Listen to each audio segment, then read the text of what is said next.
everyone, it's Helen here from Bodywork-Pilates, and as you may know, I've been away for a few days, and whilst it's been absolutely fantastic, I've walked miles, done a few of the mountains with the pooch, lots of swimming, just had an absolutely fabulous time.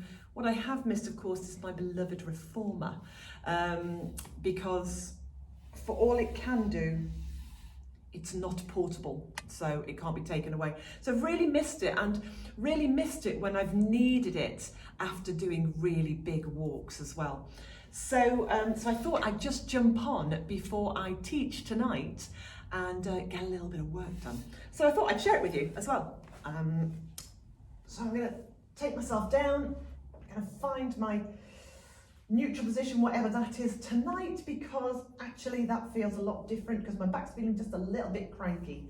So my shoulders are relaxed, I've just got my heels on in parallel. I've got a medium light spring on, so I'm just looking to open out some tensions and tightnesses from a few days away, and I'm just going to press away out of my heels. As if I was standing, it would be as if I was doing a squat. So I can feel this coming all up the back edge of my legs, working right up into my glutes. Not that my glutes need much work after all the walking I've done, but you know, even so, I'm controlling that smooth action. And what I'm looking to get is a real sense of length. So as I push into my feet, I want to feel I can create an opposition of length from feet through to crown of head, keeping the pelvis nice and still, and I can feel that automatic engagement as I press away. I've used the reformer for decades to rehab my knee post-surgeries, and it's been an absolute godsend, I've got to be honest. I really used it a lot after the replacement. So my knee, whilst it's fantastic, does feel sometimes a little bit, you know, not mine, if you like. So it's really important that even now, 8 years down the line from the replacement, I still work on keeping this knee as healthy as possible. And walking is great for it, but you know, I, like many people, really notice downhill.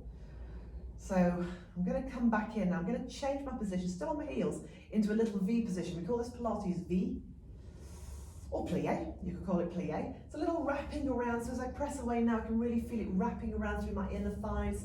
Inner thighs are pulling slightly forward, outer thighs wrapping through. Again, a little squeeze at the top of the movement, and I can just feel my glutes engage at the edge of that movement. So if you were to come into reformer classes, this would be how you started your classes anyway. We always start with our foot patterns, of which there are several options of movement, variations, if you like. If I bring it back to center and then come on to the thing that I've really, really missed on the reformer, press away from the ball of my feet, and now go into my foot pedals.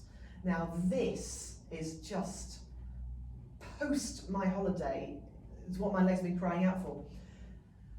Whilst I was away, I treated myself to a new pair of walking boots, which are beautiful and they're gorgeous, but if you walk, you'll know that even the best boots in the world need walking in.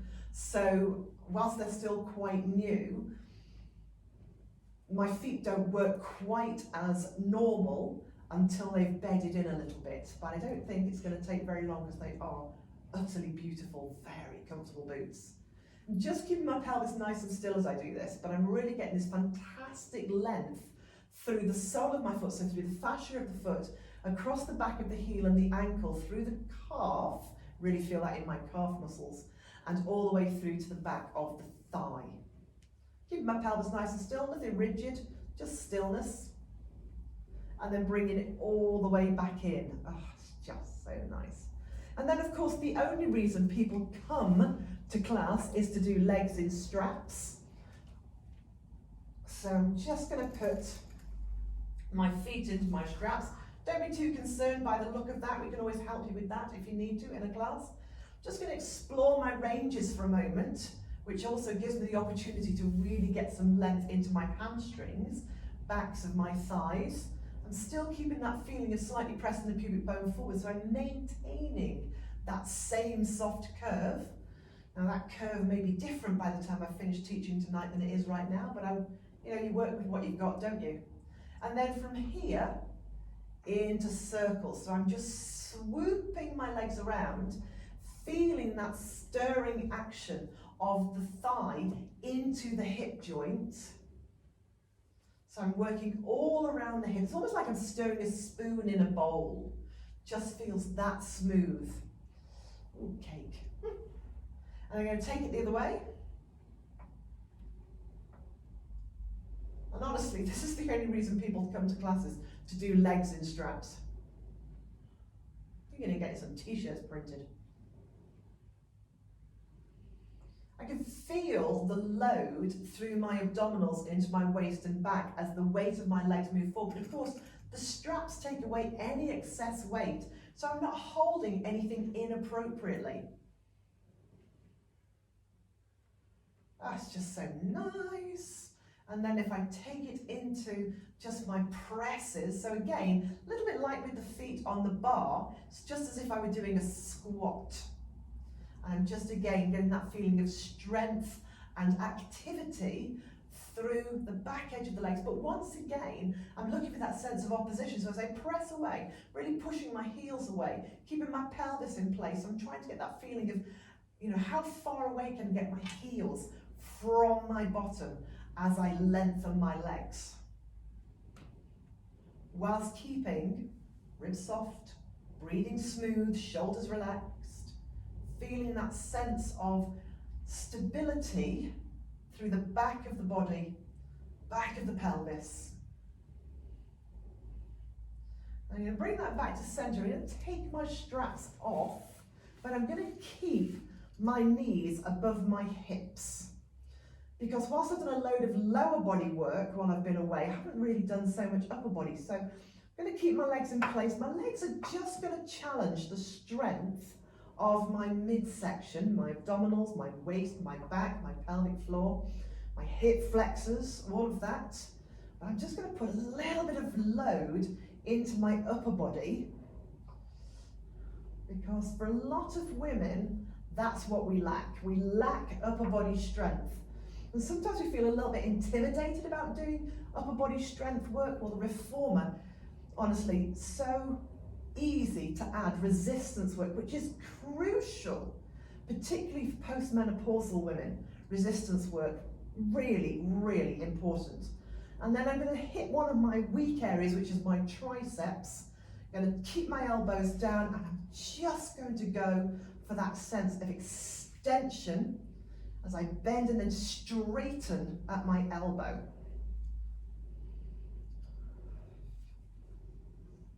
So my triceps, definitely one of my weak areas.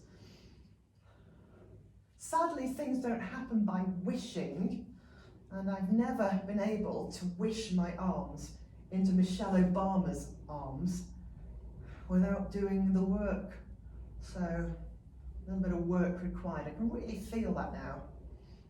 And then I'm going to bring it back to center. I'm going to take the arms back up, and I'm just going to do a few circles exactly as I did with my legs. So you'll notice that my legs haven't moved at this point, just working around my upper body now. But I can feel it. Again, medium lightish spring I've got on. And I'm going to take it the other way, so take it out, up, and then down. And you'll always notice when you change directions that one direction feels better than the other. You know, we all have our strengths, our weaknesses, our tensions and our tightnesses. As we like to say, we have a weak side and a weaker side. Just going to do a couple more of those. I'm going to take my feet and just pop them back onto the bar, pop my straps back down. Oh, give everything a good old stretch out. Oh. And there you go. So just a really brief little go on the reformer, because I've missed it so much before I start teaching. But if you like the look of that, if you're interested, then get in touch. We have taster places available for our reformer classes. We only have 8 people as a maximum in a class, so You'll get plenty of attention, and of course we do level the class as well. We've got beginners classes, so you're not going to be thrown into an inappropriate class. So if you like the look of that, and I promise you I feel so much better now just for doing that 10 minutes, then give us a shout and come and have a go, because I think you will be surprised that it looks a little scary, but actually it's a pussycat. All right, hope you're all well. Speak to you soon. Take care.